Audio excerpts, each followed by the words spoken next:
على عباده الذين اصطفى أما بعد فقد قال الله تعالى في كلامه المجيد وفي فرقانه الحميد أعوذ بالله من الشيطان الرجيم بسم الله الرحمن الرحيم وإذا قيل لهم اسجدوا للرحمن قالوا وما الرحمن أنسجد لما تأمرنا وزادهم نفورا صدق الله العظيم وصدق رسوله النبي الكريم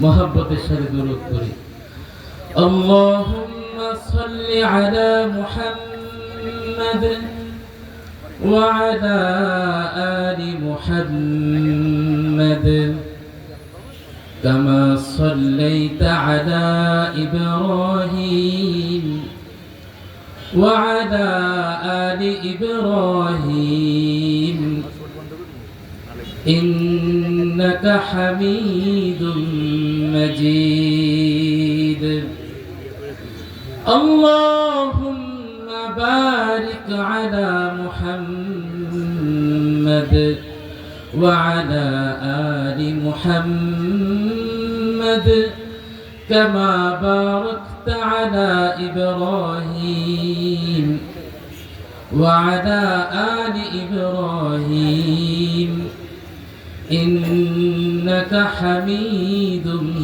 مجيد بلغ العلا بكماله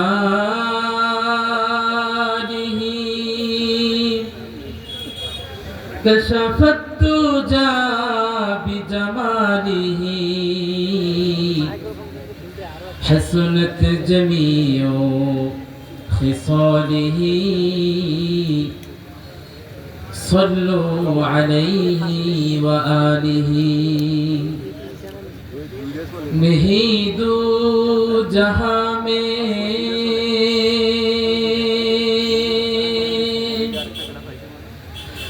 मिसाले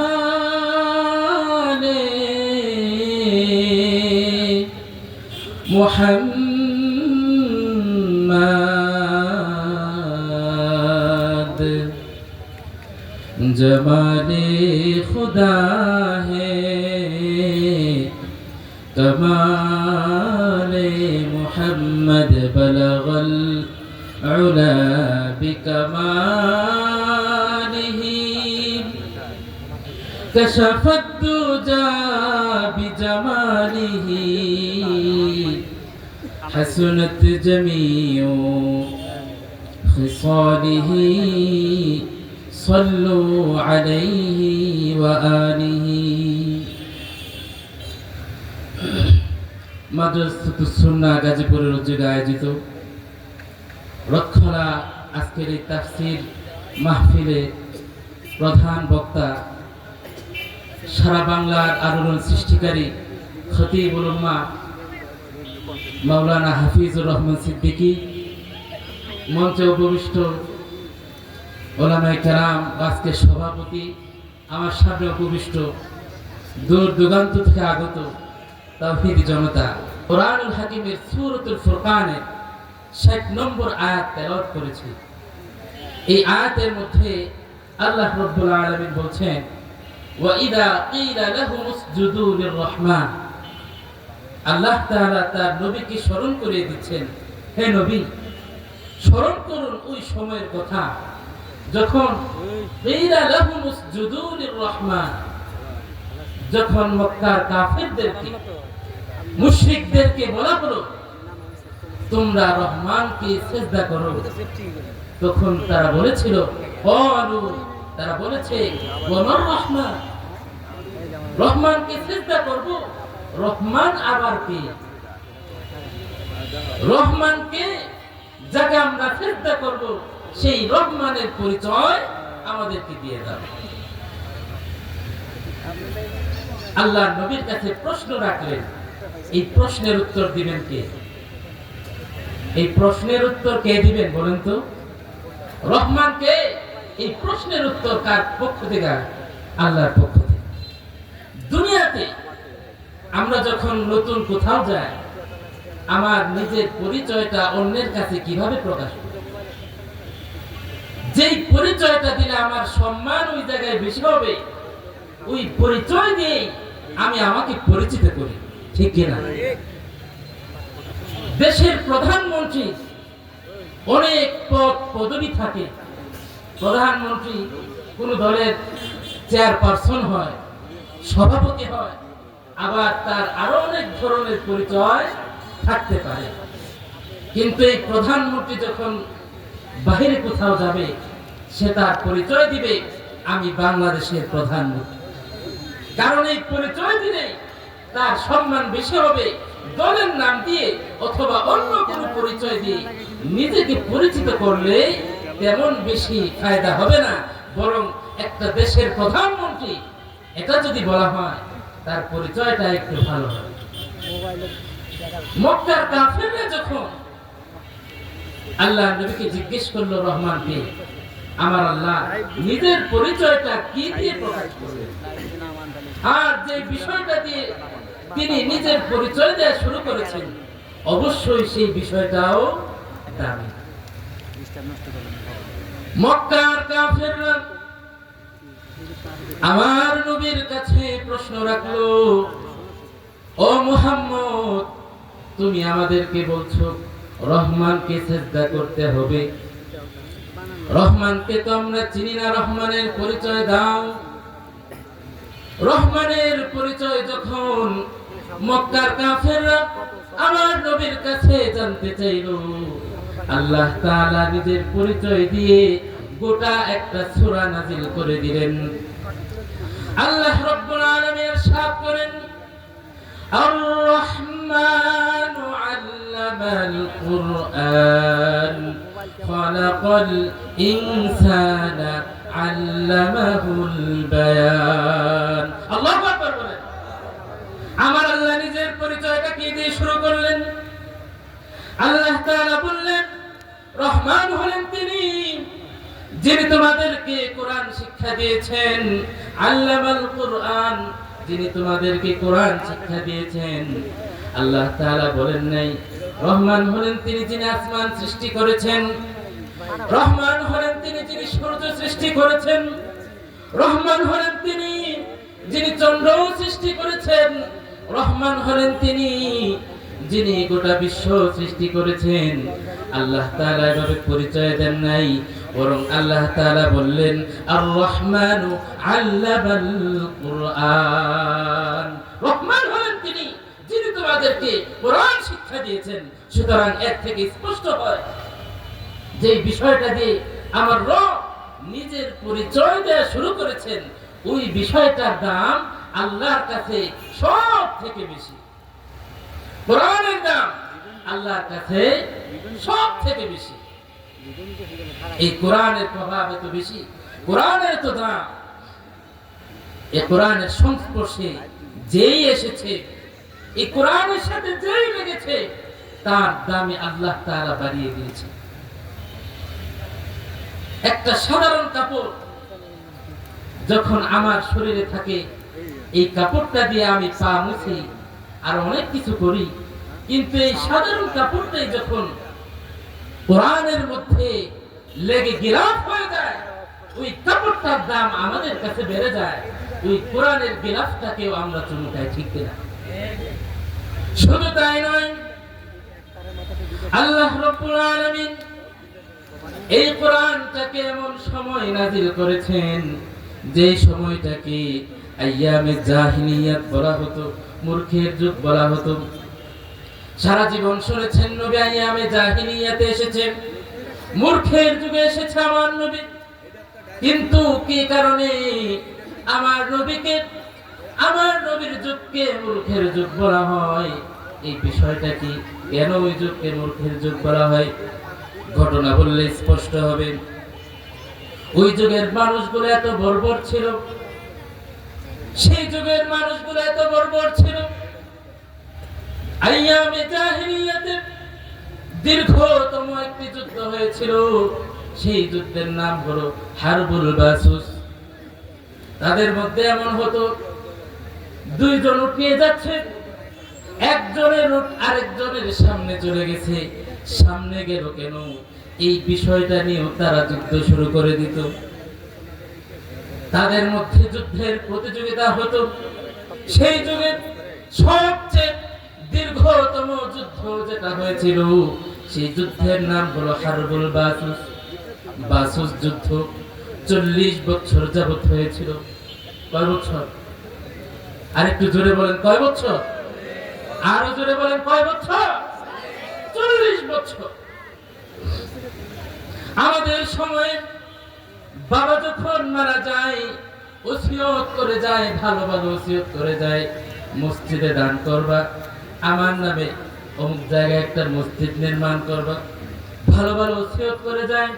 কিন্তু আইয়ামে জাহিলিয়াতের মানুষরা, সেই যুগের পিতারা, সেই যুগের দাদারা মৃত্যুর সময় ওসিয়ত করে যেত, ওই গোত্রের সাথে আমাদের যুদ্ধ চলছে, আমি আমার জীবদ্দশায় বিজয় লাভ করতে পারি নাই, মনে রাখবে আমার মৃত্যুর পর যেন ওই যুদ্ধটা বন্ধ না হয়, আমার মৃত্যুর পর তোমরা ওই যুদ্ধটা চালিয়ে যাবে। এভাবে এক একটা যুদ্ধ 30-40 বছর পর্যন্ত দীর্ঘ হয়ে যেত। বাবা মারা যেত, সন্তান বাবার জায়গায় দাঁড়িয়ে সেই যুদ্ধ সামনে চালিয়ে নিত। হারবুল বাসুস করেছিলাম, 40 বছর হয়েছিল। আপনারা শুনলে অবাক হবে, কি বিষয় নিয়ে সেই যুদ্ধ ছিল? সামান্য একটা উটের গায়ে আঘাত করেছিল, এই আঘাত নিয়ে টানা 40 বছর তাদের মধ্যে যুদ্ধ হয়। বাবার পরে ছেলে যুদ্ধ করে, নাতি যুদ্ধ করে, সেই যুদ্ধ আর থামে না। তাহলে বুঝেন সেই যুগের মানুষগুলো কত বর্বর ছিল। আর আপনারা তো জানেনই, ওয়াইদাল মাউউদাতু সুইলাত বিআইয়ি যামবিন কুতিলাত, সেই যুগের মানুষগুলো নিজের কন্যা সন্তানকে নিজ হাতে জীবন্ত পুঁতে ফেলত। কত বর্বর মানুষ ছিল। সেই যুগে আমার নবী এসেছেন, এই কোরআন নিয়ে এসেছেন। একটু চিন্তা করে দেখেন মানুষগুলো কত বর্বর ছিল। চিন্তা করে বলেন তো, সেই যুগের তুলনায় আমাদের যুগের মানুষটা একটু ভালো না? একটু আওয়াজ করে বলেন, আমরা আরেকটু ভালো না? আমরা আরেকটু ভালো। সেই যুগের অবস্থা কেমন ছিল? সেই যুগে আমার নবীকে পাঠিয়েছেন, কোরআন পাঠিয়েছেন। কোরআনটাকে আল্লাহ তাআলা পাঠিয়ে কোরআনের মধ্যে ইরশাদ করে দিয়েছেন, কিতাবুন আনজালনাহু ইলাইকা লিতুখরিজান নাসা মিনাজ যুলুমাতি ইলান নূর। আল্লাহ তাআলা জানিয়ে দিলেন, হে আমার নবী, এই মূর্খের যুগে আমি আল্লাহ আপনাকে পাঠালাম, আর সাথে এমন একটা কিতাব দিলাম, যে কিতাব দিয়ে লিতুখরিজান নাসা, আপনি মানুষদেরকে মিনাজ যুলুমাতি ইলান নূর, সেই মূর্খের আধার থেকে আলোর দিকে নিয়ে আসবেন। আল্লাহু আকবার বলেন। যার ফলে আমার নবী কোরআন দিয়ে এমন ভাবে মেহনত করেছেন, কোরআন দিয়ে সমাজের মধ্যে এমন ভাবে প্রভাব ফেলেছেন, যে মানুষগুলোকে মূর্খ যুগের মানুষ বলা হতো, যেই মানুষগুলোকে আইয়ামে জাহিলিয়াত বলা হতো, ওই যুগটাকে আল্লাহ তাআলা পরিবর্তন করে দিয়ে স্বর্ণ যুগে পরিবর্তন করে দিয়েছেন। আল্লাহু আকবার বলেন। আল্লাহর নবী মুসলিম শরীফের হাদিসের মধ্যে বলেন, ইন্নাল্লাহা ইয়ারফাউ বিহাদাল কিতাবি আকওয়ামা ওয়া ইয়াদউ বিহি আখরিনা। আল্লাহ নবী বলেন এই কোরআন হচ্ছে এমন একটা কিতাব, এই কোরআন দিয়ে আল্লাহ তাআলা কোন জাতিকে সম্মানিত করেন, আবার এই কোরআনের কারণেই আল্লাহ তাআলা কোন জাতিকে লাঞ্ছিত করেন। এই কোরআনের কারণে কোন জাতিকে আল্লাহ তাআলা সম্মানিত করেন, আবার কোরআনকে অসম্মান করার কারণে কোন জাতিকে আল্লাহ তাআলা লাঞ্ছনার মধ্যে ফেলে দেন। যারা এই কোরআনকে নিজের জীবনের মধ্যে বাস্তবায়ন করতে পেরেছে, নিজের সমাজের মধ্যে বাস্তবায়ন করতে পেরেছে, নিজের রাষ্ট্রের মধ্যে বাস্তবায়ন করতে পেরেছে, আল্লাহ নবী বলছেন আল্লাহ তাআলা সেই সমাজের মধ্যে শান্তি এবং শৃঙ্খলা দিয়ে দেন। আর যারা এই কোরআনকে নিজের জীবনের মধ্যে বাস্তবায়ন করতে পারে নাই, সেই সমাজ থেকে আল্লাহ তাআলা শান্তি এবং শৃঙ্খলা উঠিয়ে নিয়ে তাদেরকে লাঞ্ছনার জিন্দেগি দান করে। সুতরাং আমরা যদি শান্তি এবং শৃঙ্খলার জীবন পেতে চাই, কোরআনকে আঁকড়ে ধরতে হবে। কি আঁকড়ে ধরতে হবে? আর ওদের বলেন কি আঁকড়ে ধরতে হবে? কোরআন ছাড়া আমাদের জীবনের মধ্যে শান্তি এবং শৃঙ্খলা আসা সম্ভব নয়। চিল্লা বলে ঠিক কিনা? এই কোরআনের মাধ্যমে যদি চান জীবনের মধ্যে শান্তি এবং শৃঙ্খলা ফিরিয়ে আনবেন, সমাজ থেকে চাঁদাবাজি দূর করবেন, সমাজ থেকে জুলুম অত্যাচার দূর করবেন, সমাজ থেকে অন্যের জমি দখল করা দূর করবেন, সন্ত্রাসবাদ দূর করবেন, একমাত্র কোরআন দিয়ে দূর করতে হবে। কোরআন ছাড়া অন্য কোনো ভাবে এই জমিনে শান্তি শৃঙ্খলা আনা সম্ভব নয়। চিল্লায় করে ঠিক কিনা? আল্লাহ নবী বলে দিয়েছেন ইন্নাল্লাহা ইয়ারফাউ বিহাদাল কিতাবি আকওয়ামা। যদি তোমরা এই সমাজের মধ্যে শান্তি শৃঙ্খলা পেতে চাও, সমাজের মধ্যে এই বিশ্ব মঞ্চে তোমরা সম্মানের স্থানে যেতে চাও, কোরআনকে আঁকড়ে ধরো। কোরআন ছাড়া জীবনে কখনো শান্তি এবং শৃঙ্খলা আসবে না। কোরআন ছাড়া অনেক বড় বড় রাষ্ট্র হতে পারে, উন্নয়ন হতে পারে, অনেক কিছু চোখের সামনে হতে পারে, কিন্তু আত্মার শান্তি পাবেন না। সমাজে চলাফেরা করে শান্তি পাবেন না, দেশে চলাফেরা করে শান্তি পাবেন না। দেশ থেকে কোটি কোটি টাকা পাচার করে বাহিরে নিয়ে যাবে। এই কোরআন যখন আসবে, কোরআন থাকলে মানুষ টাকা পাচার করতে পারবে না, সন্ত্রাসবাদ করতে পারবে না, চাঁদাবাজি করতে পারবে না। ঠিক কিনা? এই জন্য যেই আমরা মুসলমান হিসেবে, দেশের 90% মানুষ মুসলমান, দেশের 90% মানুষ মুসলমান, তারপর এই দেশের মধ্যে কোরআনকে অবমাননা করা হয়, আমার রাসূলকে নিয়ে কটূক্তি করা হয়। হযরতে আয়েশা রাদিয়াল্লাহু তাআলা আনহার কাছে এক সাহাবী এসে জিজ্ঞেস করলেন, আম্মা জান, আল্লাহর নবীর চরিত্র সম্পর্কে যদি আমাদেরকে কিছু জানাইতেন। আম্মা জান আয়েশা রাদিয়াল্লাহু তাআলা আনহা বলে, আরে তোমরা কি কোরআন পড়ো না? গোটা কোরআনটাই তো মুহাম্মদ সাল্লাল্লাহু আলাইহি ওয়াসাল্লামের জীবন। কোরআন যা, নবীও তা, নবীও যা, কোরআনও তা। সুবহানাল্লাহ। সুতরাং যারা আমার নবীকে নিয়ে অবমাননা করবে, যারা কোরআনকে নিয়ে অবমাননা করবে, এই 90% মুসলমানের দেশে তাদের বেঁচে থাকার কোনো অধিকার নাই। যে কোরআন আমার নবীর মাধ্যমে আল্লাহ তাআলা আমাদের পর্যন্ত পৌঁছাইলেন, নবীর জীবনী পড়ে দেখেন আমার নবী কোরআনকে আমাদের পর্যন্ত পৌঁছানোর জন্য কত কষ্ট করছেন। সেই পাহাড়ের চূড়ায়, যে পাহাড়ের চূড়ায় আমরা গাড়ি দিয়ে উঠি, তারপর 4000 ফুট উপরে, সেই 4000 ফুট উপরে আমার নবী পায়ে হেঁটে উঠেছেন শুধুমাত্র দাওয়াত দেওয়ার জন্য। তাইফে গিয়েছেন, আল্লাহর নবীকে, আমার নবীকে রক্তাক্ত করা হয়েছে। আমার নবীর পায়ের সাথে, পায়ের জুতার সাথে পাটা রক্ত দিয়ে লেগে গিয়েছে, শক্ত হয়ে লেগে গিয়েছে। যদি একটু চিন্তা করেন, আমাদের তো সামান্য হাত কাটা গেলে কত কষ্ট লাগে। মাঝে মাঝে একা একা বসে নবীর সিরাত নিয়ে চিন্তা করবে যে আমার নবী কত কষ্ট করেছেন আমাদের পর্যন্ত দিন পৌঁছালেন। 4000 ফুট উপরে পায়ে হেঁটে উঠেছেন তায়েফবাসীকে দাওয়াত দেওয়ার জন্য। তারপরে তারা দাওয়াত কবুল করে নাই, বরং আমার নবীকে আঘাতের পর আঘাত করেছেন, রক্তাক্ত করেছে।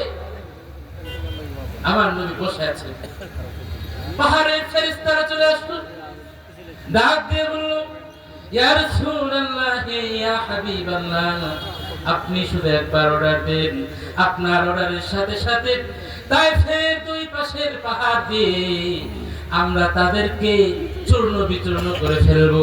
আমার নবী বলেছেন, ও ফেরেশতারা শুনে নাও, আমি রহমত হিসেবে প্রেরিত হয়েছি। ওয়া মা আরসালনাকা ইল্লা রাহমাতাল লিল আলামিন, আমি নবীকে পাঠানো হয়েছে রহমত স্বরূপ। আজকে তাদেরকে দাওয়াত দিয়েছি, তারা দাওয়াত কবুল করে নাই। এমন একটা দিন আসবে যেদিন তায়েফবাসী সকলে ঈমান গ্রহণ করে ফেলবে। আল্লাহু আকবার। আমার নবীর সেই দিনে কষ্ট এবং মুজাহাদার ফলে আজকে তায়েফে 100% মুসলমান। আজকে সারা বিশ্বে কোটি কোটি মুসলমান। আমাদের মনে হচ্ছে যে এমনি মুসলমান, আমরা ইসলাম পেয়ে গেছি, ঈমান পেয়ে গেছি। কিন্তু যখন চিন্তা করবেন আমার নবী এই ঈমানকে, এই কোরআনকে আমার পর্যন্ত পৌঁছাতে এই আমার নবী কত কষ্ট করেছেন, সাহাবায়ে কেরাম কত ত্যাগ স্বীকার করেছেন, শুধুমাত্র এই ঈমানটাকে আমাদের পর্যন্ত পৌঁছে দিয়ে আমাদেরকে জান্নাতের বাসিন্দা বানানোর জন্য। চিন্তা করে আমাদের শান্তির জন্য, পরকালের শান্তির জন্য আমার নবী নিজের জীবন উৎসর্গ করে দিয়েছেন। সেখানে যখন আমার নবীর নামে কটূক্তি করা হয়, আমার কোরআন নিয়ে কটূক্তি করা হয়, তখন দেশের 90% মুসলমান বসে থাকতে পারে না। ভাইরা আমার, সজাগ থাকতে হবে। দেশের মধ্যে যাই করেন, কোরআনের বিরুদ্ধে, আমার রাসূলের বিরুদ্ধে যখন যে কেউ কোনো কথা বলবে, কে কে আমার নবীর জন্য, কোরআনের জন্য রাস্তায় নামতে প্রস্তুত আছেন ইনশাআল্লাহ। এটা শুধু মুখের কথা নয়, জবানের কথা হতে হবে। আমার রাসূলকে নিজের ফ্যামিলি, নিজের জীবন থেকেও বেশি ভালোবাসতে হবে। হযরত ওমর রাদিয়াল্লাহু তাআলা আনহু একবার আমার রাসূলকে বললেন, ইয়া রাসূলুল্লাহ, আমি তো আপনাকে আমার ফ্যামিলি থেকে বেশি ভালোবাসি। আল্লাহর নবী বললেন, ওমর, যতক্ষণ পর্যন্ত তুমি আমি নবীকে নিজের জীবনের চেয়েও বেশি ভালো না বাসবে, ততক্ষণ পর্যন্ত তোমার ঈমান পরিপূর্ণ হবে না। এবার হযরত ওমর বললেন, ইয়া রাসূলুল্লাহ, আজকে থেকে, এই মুহূর্ত থেকে আমি ওমর আমার ফ্যামিলি এবং আমার নিজের জীবনের চেয়েও আপনাকে বেশি ভালোবাসি। আল্লাহু আকবার। এবার নবী বললেন, ইয়া ওমর, এখন তোমার ঈমানটা পরিপূর্ণ হয়ে গেল, সুতরাং নিজের ফ্যামিলির চেয়েও, নিজের জীবনের চেয়েও যাকে বেশি ভালোবাসতে হবে সেই মানুষটার নাম কি? কথা বলেন, মুহাম্মদ সাল্লাল্লাহু আলাইহি ওয়াসাল্লাম। এই কথা শুধু মুখের নয়, আপনার আত্মাকে জিজ্ঞেস করুন, আপনার মনকে জিজ্ঞেস করুন। আপনার মন কি আপনার স্ত্রী থেকে, আপনার সন্তান থেকে, আপনার নিজের জীবন থেকে আমার রাসূলকে বেশি ভালোবাসে কি? যদি আপনার ভিতর থেকে উত্তর আসে হ্যাঁ, তুমি রাসূলকে তোমার জীবনের চেয়ে, সন্তানের চেয়ে, তোমার স্ত্রীর চেয়ে বেশি ভালোবাসো, তখন মনে করবেন যে আপনি পরিপূর্ণ ঈমানদার। রাসূলের কাছে আপনি তার প্রিয় উম্মত, এটা তখন আপনি বিশ্বাস করতে পারেন।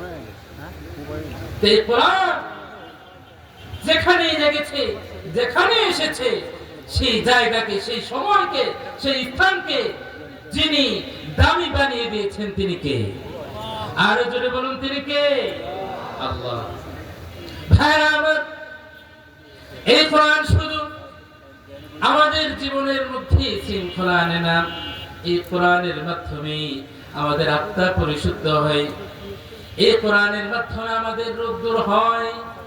কোরআনে পাক আল্লাহ তাআলা ইরশাদ করেন, ওয়া নুনাজ্জিলু মিনাল কুরআনি মা হুয়া শিফাউন ওয়া রাহমাতুল লিল মুমিনিন। আল্লাহ তাআলা বলেন, ও দুনিয়ার মানুষ শুনে নাও, আমি আল্লাহ তোমাদের জন্য এমন এক কোরআন নাযিল করলাম, যেই কোরআনটাকে আমি তোমাদের জন্য শিফা হিসেবে নাযিল করেছি। শিফা মানে হচ্ছে আরোগ্য। মনোযোগ দিয়ে শুনেন, তাফসীরকারগণ বলেন, কোরআনের এই আয়াতের মধ্যে শিফা দ্বারা উদ্দেশ্য হলো আত্মার রোগ এবং শারীরিক রোগ। মানুষের রোগ হচ্ছে দুই প্রকার। কয় প্রকার? মনোযোগ দিয়ে শুনেন, মানুষের রোগ কয় প্রকার? দুই প্রকার। এক নাম্বার আত্মার রোগ, দুই নাম্বার শারীরিক রোগ। আপনারা কথা বলেন না, হুজুর আসবে ইনশাআল্লাহ, হুজুরের বয়ান শুনতে পারবে। এক নাম্বার রোগ কি? আর জোরে বলেন, সবাই বলেন, পিছন থেকে আওয়াজ করেন। এক নাম্বার রোগ কি? আত্মার রোগ। দুই নাম্বার শারীরিক রোগ। মুফাসসিরিনে কেরাম বলেন, এই কোরআন তেলাওয়াত করলে শুধু আত্মার রোগই দূর হয় না, বরং যারা বেশি বেশি কোরআন তেলাওয়াত করে আল্লাহ তাআলা তাদের শারীরিক রোগ দূর করে দেন। আরেকটু জোরে বলুন সুবহানাল্লাহ। এই কোরআনের মাধ্যমে আত্মার রোগ দূর হয়। আলা বিযিকরিল্লাহি তাতমাইন্নুল কুলুব।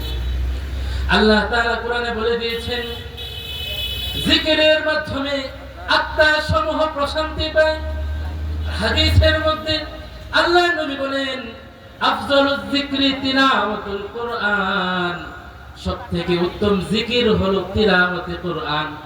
সুতরাং যারা বেশি বেশি কোরআন তেলাওয়াত করবে আল্লাহ তাআলা তাদেরকে মানসিক প্রশান্তি দান করবেন। মানসিক প্রশান্তি বুঝেন? একজনের কোটি কোটি টাকা আছে, গাড়ি আছে, বাড়ি আছে, তারপর মনের মধ্যে শান্তি নেই। এমন মানুষ আমাদের মধ্যে আছে না? কথা বলেন। আবার আরেকজনের টাকা নেই, তিন বেলা ঠিক মতো খেতে পারে না, রিক্সা চালায়, গার্মেন্টসে চাকরি করে, যে বেতন পায় এই বেতন দিয়ে তিন বেলা ঠিক মতো খাওয়াও কঠিন হয়ে যায়। আরো অনেক মানুষ আছে, মিসকিন আছে, তিন বেলা খেতে পারে না ঠিক, কিন্তু ঠিক মতো নামাজ আদায় করে আল্লাহর জিকির করে তাদের অন্তরটা সব সময় প্রশান্ত থাকে।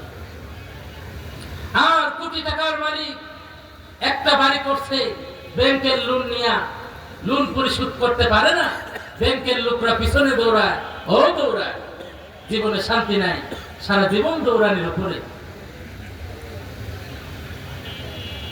তার রোগ হলে রোগের চিকিৎসার জন্য যেতে হয় সিঙ্গাপুর অথবা ইন্ডিয়া, মালয়েশিয়া। এক রোগের চিকিৎসা করাতে 40-50 লাখ টাকা খরচ হয়ে যায়। আর আরেকজনের রোগ হয় সদর হাসপাতালে গিয়া 5 টাকার নাপাকে তার ওষুধ ছেড়ে যায়। ঠিক কিনা? এই জন্য মানসিক শান্তিটাই হচ্ছে মূল। আপনার যত টাকা পয়সাই থাকুক, যত কিছুই থাকুক, আপনার যদি মানসিক শান্তি না থাকে দুনিয়াতে আপনার কিছুই নেই। মানসিক শান্তি নাই মানে আপনার দুনিয়াতে বেঁচে থেকে লাভই নেই। দুনিয়াতে হাঁটবেন, চলবেন, গাড়িতে চলবেন, এসির নিচে ঘুমাবেন, আপনার শরীরটা এসির নিচে থাকবে, কিন্তু মনের মধ্যে সব সময় জ্বালা থাকবে, এই চিন্তা ওই চিন্তা থাকবে। আর রিকশাওয়ালা বাড়ি থেকে টিনের ঘরে ফোন দিবে, ফজরের নামাজ জামাতের সাথে আদায় করবে, তার মনের মধ্যে কোনো চিন্তা নেই। এই জন্য আল্লাহ তাআলা বলে, আলা বিযিকরিল্লাহ তাতমাইন্নুল কুলুব। যখন তোমাদের মধ্যে পেরেশানি চলে আসে, ডিপ্রেশনে চলে যাও, তখন তোমরা কোরআনের তেলাওয়াত করো। ঘরে কারোর সাথে ঝামেলা হয়েছে, বাহিরে ঝামেলা হয়েছে, আর্থিক সমস্যায় পড়ে গেছো, কোরআন তেলাওয়াত করো। এমন বিপদে পড়ে গেছো কারো কাছে মুখ খুলে বলার মতো সুযোগ নাই, কারো কাছে বলতেও পারছো না, আমি আল্লাহর কালাম তেলাওয়াত করো, আমি আল্লাহ তোমার অন্তরের মধ্যে প্রশান্তি দিয়ে দেবে। এই কোরআনের মাধ্যমে জীবনে প্রশান্তি আছে। যে কোনো সমস্যা এই কোরআন আপনার সমাধান দেবে। এই হচ্ছে আপনার আত্মার রোগ দূর করবে। মুফাসসিরিনে কেরাম বলেন, এই কোরআন যেমন আত্মিক প্রশান্তি দান করে, ঠিক তেমনি ভাবে এই কোরআনের মাধ্যমে মানুষের শারীরিক রোগও দূর হয়। কিভাবে দূর হয়? জাপানের একজন বিজ্ঞানী ছিলেন, তার নাম হলো মাসারু ইমোতো। আপনারা গুগলে সার্চ করলে পাবেন। সে 25 বছর লাগাতার পানি নিয়ে গবেষণা করেছে, পানির উপর রিসার্চ করেছে। এই রিসার্চের এক পর্যায়ে সে পানির উপর সাউন্ডের ইফেক্ট দেওয়া শুরু করল। পানির পাশে বিভিন্ন সাউন্ড রেখে রেখে সেই পানির গবেষণা শুরু করলো। যখন মিউজিকের সাউন্ড পানির পাশে রাখলো, সে দেখতে পেল পানির যে ক্রিস্টালের আকৃতি আছে, এই আকৃতিটা অনেক পেঁচানো। বিভিন্ন সাউন্ড দিয়ে দেখলো, সব সাউন্ডই বিভিন্ন ধরনের পেঁচানো থাকে। সর্বশেষ সে কোরআন তেলাওয়াতের সাউন্ড দিয়ে এই পানির উপর গবেষণা করলো। কোরআন তেলাওয়াতের সাউন্ড পানির পাশে রেখে দিল। সেই গবেষণার পর স্বীকৃতি দিয়েছে, আমি আমার জীবনের 25 বছর পানির উপর যে গবেষণা করেছি, এই গবেষণার মধ্যে সাউন্ড ইফেক্ট দিয়ে যে গবেষণাটা করেছি, এই সাউন্ডের মধ্যে সব থেকে স্বচ্ছ আকৃতির পেয়েছি যখন কোরআনের সাউন্ড আমি দিয়েছি। সুবহানাল্লাহ বলবেন। একটু মনোযোগ দিয়ে শুনেন, বুঝবেন। তার মানে কোরআন তেলাওয়াত যখন করা হয় তখন পানির আকৃতিটা স্বচ্ছ আকার ধারণ করে, পানিটা অনেক স্বচ্ছ হয়ে যায়। মানুষের শরীরে কত ভাগ পানি আপনারা জানেন? কেউ জানেন? বলতে পারবেন? 50 থেকে প্রায় 65 ভাগ মানুষের শরীরের পানি। অথবা প্রায় 65 ভাগ মানুষের শরীরের পানি। যখন আপনি এই কোরআন তেলাওয়াত করবেন, আপনার শরীরের 65 ভাগ অংশ ভালো আকৃতি ধারণ করবে, ভালো অবস্থায় থাকবে। তখন আপনি এমনিই সুস্থ হয়ে যাবেন। বুঝছেন? বানানো কথা না, জাপানের বিজ্ঞানী গবেষণা করেছে।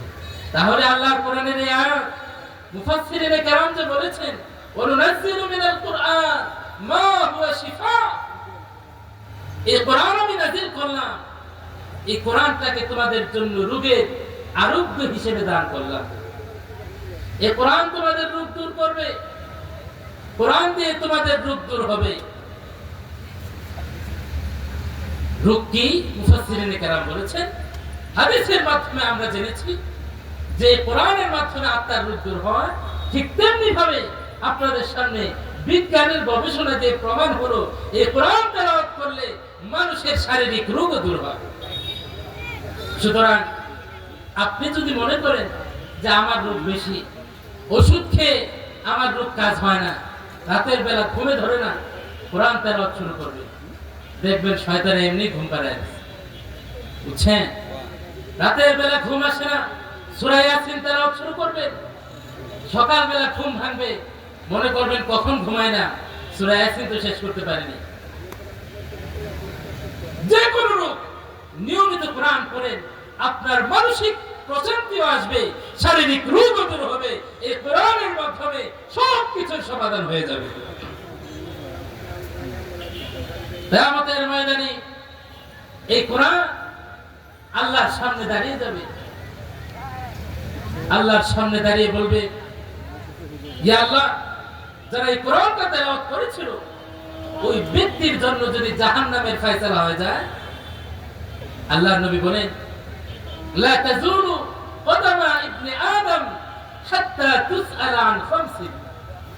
বনে আদম 5টি বিষয়ের জবাব দেওয়া ছাড়া কিয়ামতের ময়দানে আল্লাহর সামনে থেকে একচুল পরিমাণ নড়তে পারবে না। একচুল পরিমাণ নড়তে পারবে না। 5টা বিষয়ের প্রশ্নের উত্তর দিয়ে যেতে হবে। আল্লাহর নবী হাদিসে পাকে বলেন, লা তাজুলু কদামা ইবনি আদম হাত্তা তুসআলা আন খামসিন। কিয়ামতের ময়দানে আল্লাহ রাব্বুল আলামিনের সামনে বান্দাকে 5টি প্রশ্ন করা ব্যতীত ওই বান্দা আল্লাহ রাব্বুল আলামিনের সামনে থেকে নড়তে পারবে না। এক নম্বর হচ্ছে আনমরিহি ফিমা আফনাহু।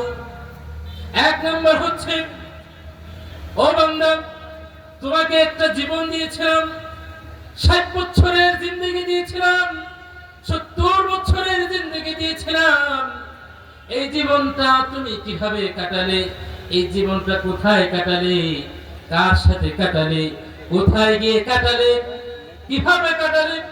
বিস্তারিত আল্লাহ তাআলা জানতে চাইবেন। ওয়ান শাবাবিহি ফিমা আফনাহু। 2 নম্বর প্রশ্ন হলো, তোমার যৌবন কালটা কোথায় কাটিয়েছো, কিভাবে কাটিয়েছো? প্রথম প্রশ্ন কি ছিল? আন উমরিহি ফিমা আফনা। আন উমরিহি ফিমা আফনা, তোমার জীবনটা কোথায় কাটিয়েছো? বলেন তো, এই জীবনের মধ্যে যৌবন আছে না নাই? আর একটু জোরে বলেন। যৌবন থাকার পরও আল্লাহ তাআলা দ্বিতীয়বার যৌবনকে নিয়ে আলাদা প্রশ্ন করবেন। যৌবন নিয়ে আলাদা প্রশ্ন করবেন। যৌবনটা কিভাবে নষ্ট করলা, কিভাবে খরচ করলা, যৌবনের সময়টা কিভাবে কাটাইলা? আন শাবাবিহি ফিমা আফলা, যৌবন কালটা কোথায় কাটিয়েছো, কিভাবে কাটিয়েছো? আল্লাহ তাআলা প্রশ্ন করে জানতে চাইবেন। যৌবন কালটার দাম অনেক বেশি। কারণ কি? হাদিসের মধ্যে আল্লাহর নবী বলেন, কিয়ামতের ময়দানে একদল বৃদ্ধ এমন হবে যারা যৌবনকালে অনেক ইবাদত করেছে, কিন্তু শেষ জীবনে এসে বিছানায় পড়ে গেছে, ইবাদত করতে পারে নাই। বিছানায় পড়ে গেছে, ইবাদত করতে পারে নাই। যেই মানুষটা যৌবনকালে ইবাদত করলো, ওই মানুষটা যখন বৃদ্ধ হয়ে বিছানায় পড়ে গেল, আল্লাহ তাআলা ফেরেশতাদেরকে ডাক দিয়ে বলবেন, ও আমার ফেরেশতারা, দেখো তো আমার বান্দার যৌবন কালটা কিভাবে কাটিয়েছে, যৌবন কালে কি ইবাদত করেছে নাকি নষ্ট করে দিয়েছে। আল্লাহ তাআলা বলবেন, দেখো যৌবন কালের অবস্থা কি। ফেরেশতা বলবে, আল্লাহ, আপনার বান্দা যৌবন কালে ইবাদত করে কাটিয়েছে, আপনার সিজদায় কাটিয়েছে, দোয়া করে কাটিয়েছে, তওবা করে কাটিয়েছে, আপনার সান্নিধ্যে কাটিয়েছে। এবার আল্লাহ তাআলা বলবেন, আমার ফেরেশতারা, আমার বান্দা যৌবন কালে যত ইবাদত করেছে সব ইবাদত তুমি কপি পেস্ট করে দাও, সব ইবাদত ওই বৃদ্ধ কালে আবার সব কিছু লিখে দাও। আল্লাহ, কপি পেস্ট বুঝেন? যারা যুবক আছে বুঝবেন। কপি পেস্ট বুঝেন? কপি করে এখানে একটা লেখা আছে, তা কপি করবেন, হুবহু যেভাবে আছে সেভাবে আরেক জায়গায় নিয়ে যা আপনি পেস্ট করতে পারেন। আল্লাহ তাআলা বলবেন, দেখো তার যৌবন কালকে কিভাবে কাটাইছে, যৌবন কালে যা যা ইবাদত করেছে সব কিছু তার মৃত্যুকালের আমলনামায় লিখে দাও। সুতরাং কিয়ামতের ময়দানে এই কোরআন যখন আমরা এই 5টা প্রশ্নের মুখোমুখি হয়ে যাব, যদি উত্তর দিতে না পারি, শেষ করে দিচ্ছি 5টা প্রশ্ন সংক্ষেপে শেষ করি। 2 নম্বর ছিল যৌবনটা কোথায় কাটাইলাম। 3 নম্বর হচ্ছে আন মালিহি মিন আইনা ইকতাসাবাহু, তোমার সম্পদ কিভাবে উপার্জন করলা। তোমার সম্পদ বৈধ পন্থায় উপার্জন করছো না অবৈধ পন্থায় উপার্জন করছো? মানুষের গলা টিপে টাকা উপার্জন করছো নাকি নিজে কষ্ট করে উপার্জন করছো? আরেকজন কষ্ট করে উপার্জন করেছে, সেই টাকা মেরে দিয়েছো নাকি নিজে কষ্ট করে উপার্জন করেছো? ওয়াফিমা আনফাকুহু, আর যা উপার্জন করলা সেই উপার্জনটা কোথায় খরচ করছো? আর সর্বশেষ প্রশ্ন হবে, যা কিছু দিন সম্পর্কে জেনেছিলে সব কিছু কি আমল করেছো? এই 5টা প্রশ্ন করা হবে। যদি উত্তর দিতে না পারি, কোনো কারণে বেঁচে যাই, কোরআন আল্লাহর সামনে দাঁড়িয়ে যাবে। যদি কোরআনকে সম্মান করে থাকেন, কোরআন তেলাওয়াত করে থাকেন, কোরআন অনুযায়ী নিজের জীবন চালিয়ে থাকেন, কোরআন আল্লাহর সামনে দাঁড়িয়ে বলবে, আল্লাহ, তোমার বান্দা আমাকে তেলাওয়াত করেছে, আজকে তাকে জাহান্নামে দিলে আমি কোরআন এটা মেনে নিব না, তাকে নিয়ে আমি জান্নাতে যাব। সুতরাং ভাইরা আমার, এই কোরআন অনুযায়ী আমরা আমাদের জীবন, আমাদের সমাজ, আমাদের রাষ্ট্র পরিচালনা করতে রাজি আছি তো ইনশাআল্লাহ? সবাই বলেন রাজি আছি তো ইনশাআল্লাহ? আল্লাহ তাআলা আমাদের সবাইকে তৌফিক দান করুন। সকলে বলে আমিন, আর জোরে বলে আমিন। ওয়া আখিরু দাওয়ানা আলহামদুলিল্লাহি রাব্বিল আলামিন। ওয়াসসালামু আলাইকুম ওয়া রাহমাতুল্লাহি ওয়া বারাকাতুহু।